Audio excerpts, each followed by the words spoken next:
민주당은 지난 2020년 총선 이후로 자칭 절대 다수당으로 칭하면서 소수 의견을 철저히 무시해 왔습니다.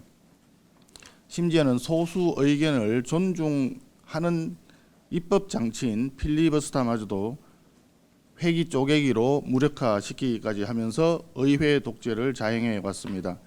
선거법 개정, 공수처법 처리, 최근에 검수완박법 강행, 심지어 하반기 원구성까지 의회 독재의 길로 치닫고 있습니다.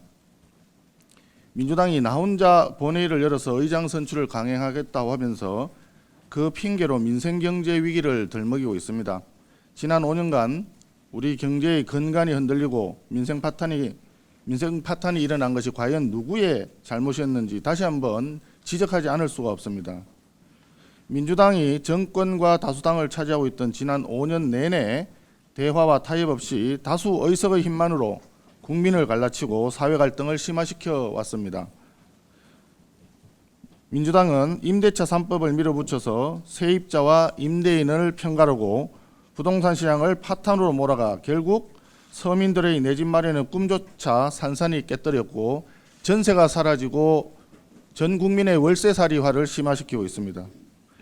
기업에는 각종 세금과 부담금을 전가해서 경쟁력을 약화시켰고 경제학 교과서에도 없는 소득 주도 성장이라는 해괴한 논리, 비정규직의 정규직화 강제 등 노동시장마저도 심각하게 왜곡시켰습니다. 또 예산마저도 제대로 된 심사 없이 강행 통과시키기도 했는데 그 결과 지난 5년간 100조가 넘는 재정을 투입했지만 저질, 단기, 알바성 일자리만 양산하는 등 재정은 실패했고 정부의 부채가 1,000조 원을 넘어서게 되었습니다.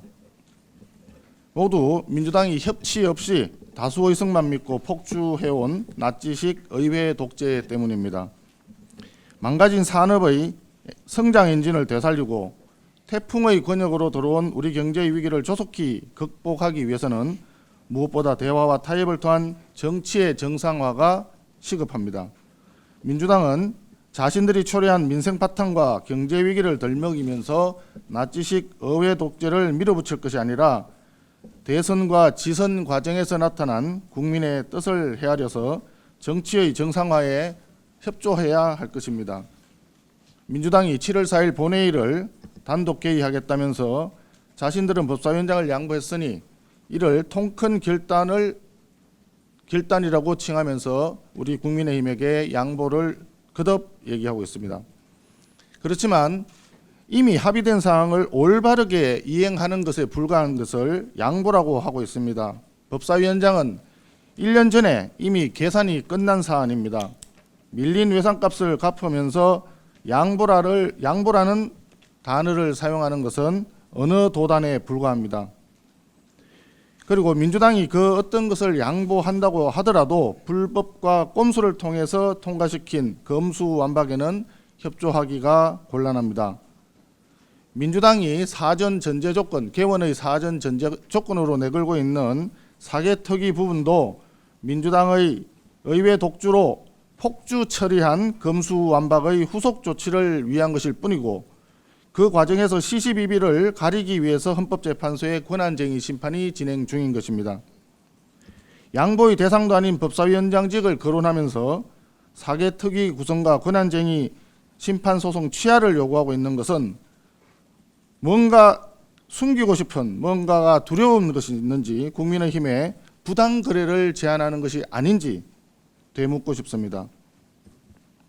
민주당이 이 두 가지를 지속적으로 전제 조건을 거는 것은 위장탈당과 같은 불법과 온갖 꼼수를 동원해서 통과시킨 검수완박 악법에 대해서 자신들 스스로 문제가 있다고 생각하는 것이 아닌지 또 그 진실이 만천하에 드러날까 두려워하고 있는 것은 아닌지 되묻고 싶습니다.